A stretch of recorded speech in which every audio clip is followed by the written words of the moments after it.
В республике появится большая калмыцкая тропа. В разговоре с журналистами исследователи рассказали об итогах создания туристического маршрута. Работа велась в 2 этапа. В рамках первого исследователи подготовили проект и обсудили вопросы, связанные с организацией тропы.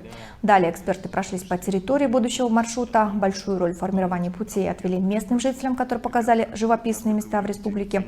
В результате сформированы 2 маршрута протяженностью 110 и 40 километров. Один из них получил название «Тропа Будды», а другой – «Поход выходного дня». Программа разработана таким образом, что в нее вошли достопримечательности, природные памятники и буддийские святыни. Специалисты уверены, что реализация проекта расширит туристический потенциал Степной Республики. Сначала мы готовились к приезду в республику, достаточно долго обсуждали, работали с картами, провели 2 страцессии для команды, для инициативной группы. И, собственно, вот мы приехали сюда, и сейчас как бы 2-й этап реализации проекта. То есть нам нужно было пройти по всем тем маршрутам, которые мы набросали, сидя за компьютерами. И вот, собственно, мы это сделали. И по результату могу сказать следующее, что Калмыкия не перестает удивлять. Огромное количество интересных объектов, памятников. Очень многое говорит об идентичности людей. И не перестают удивлять люди, которые нас встречали на этой тропе. Я могу сказать, самое главное богатство Калмыкии – это люди, которые тут живут.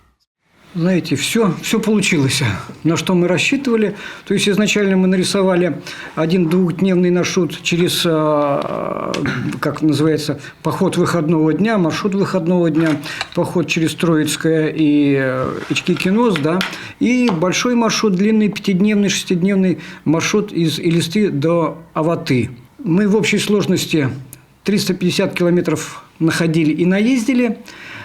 Но с помощью машины пешком мы находили там порядка 70-80 километров. Дело не в километрах, а дело в том удовлетворении, которое мы получили. Да? То есть тропа может быть и должна быть, и будет достаточно хорошей.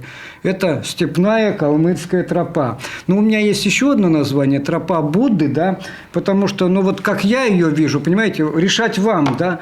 Вот я вижу так, что вот выходим из центрального Хурулы и Листы, идем по Хурулам, которые расположены в населенных пунктах, доходим до Ваты. Авата – это святое место, Авата – это след Будды-Тары, да? Паломнический маршрут. Я бы хотел отметить, что поручение о создании туристических троп было подписано президентом Российской Федерации Владимиром Владимировичем Путиным. После этого у нас сейчас в стране развивается это вот так вот интенсивно. И особую благодарность хочу выразить группе, которая сегодня приехала. Они не посчитались ни со своим временем, ни со своими делами, ни с проектами.